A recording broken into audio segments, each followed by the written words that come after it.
C'est le petit matin sur la grande plage de Mouiné, l'heure où les pêcheurs ramènent leurs bateaux colorés à bon port. Il y en a à perte de vue. Le spectacle est impressionnant. Sur la grève, les dames, avec leurs chapeaux coniques, sont déjà là pour choisir leurs poissons et fruits de mer qu'elles iront ensuite offrir aux restaurateurs du coin. Et voici l'hôtel que Traditour vous a réservé. L'entrée avec les bassins à jet d'eau, la vaste piscine à débordement et une plage qui s'étire sur 20 km d'où vous pourrez admirer le ballet des kitesurf. Mouiné est la première destination balnéaire du Vietnam. À quelques pas de l'hôtel, vous aurez la surprise de découvrir d'immenses dunes de sable. On peut même apercevoir la mer sur les hauteurs. Faut surtout pas manquer le coucher du soleil qui décline ses dégradés de couleur ocre. Nous voici dans la plus grande ville du Vietnam, Saigon, dont le nom officiel est Ho Chi Minh Ville, en l'honneur du grand libérateur du Vietnam. De nombreux bâtiments évoquent la présence coloniale française. Vous verrez l'opéra avec sa façade de style Belle Époque, le siège du Comité du Peuple d'inspiration Renaissance, la cathédrale avec ses clochers jumeaux et sa statue de la Vierge, et tout à côté se dresse le splendide édifice de la Poste dessiné par Gustave Eiffel lui-même. J'y ai croisé un écrivain public, oui, et il m'a longuement parlé de l'époque française. Un charmant monsieur. Saigon offre un contraste frappant entre la cohue des scooters pétaradant dans les rues et la zénitude des amateurs de tai chi dans les parcs. On associe bien sûr le Vietnam à la guerre avec les Américains dans les années 70.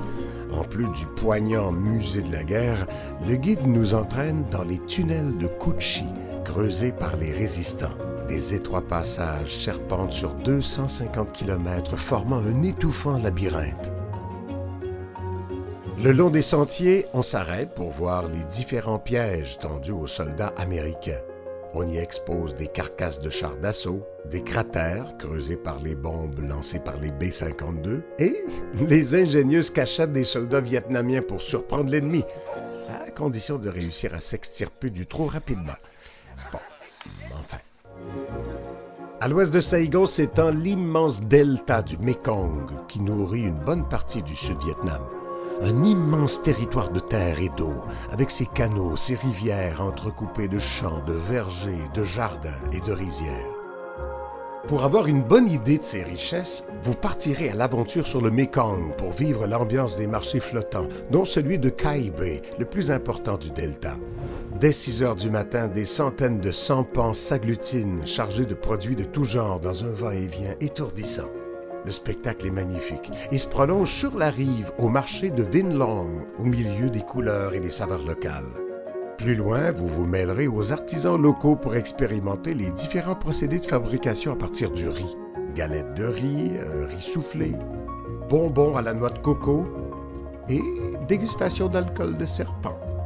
Dans le delta du Mekong, l'essentiel de la vie se passe sur l'eau.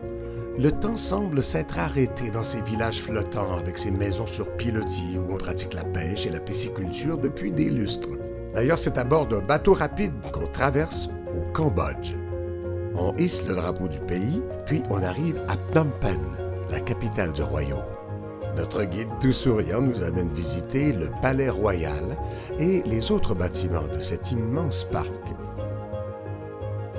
On quitte notre hôtel luxueux pour prendre l'avion destination Siem Reap, au nord du Cambodge. Le tuk-tuk est le moyen le plus sympathique pour prendre le pouls de Siem Reap, dont la principale attraction reste bien sûr le grandiose site d'Angkor, qu'on compare aux grandes réalisations humaines de la planète.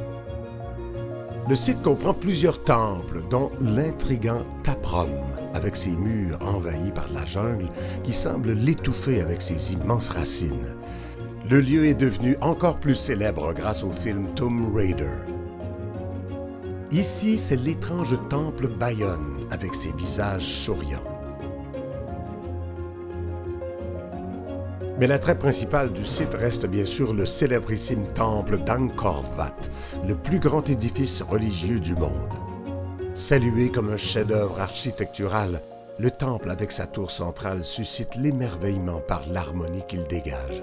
Il fait partie des monuments les plus saisissants de la planète. Notre guide Traditour nous donne les clés pour apprécier toute la majesté de ce lieu mythique.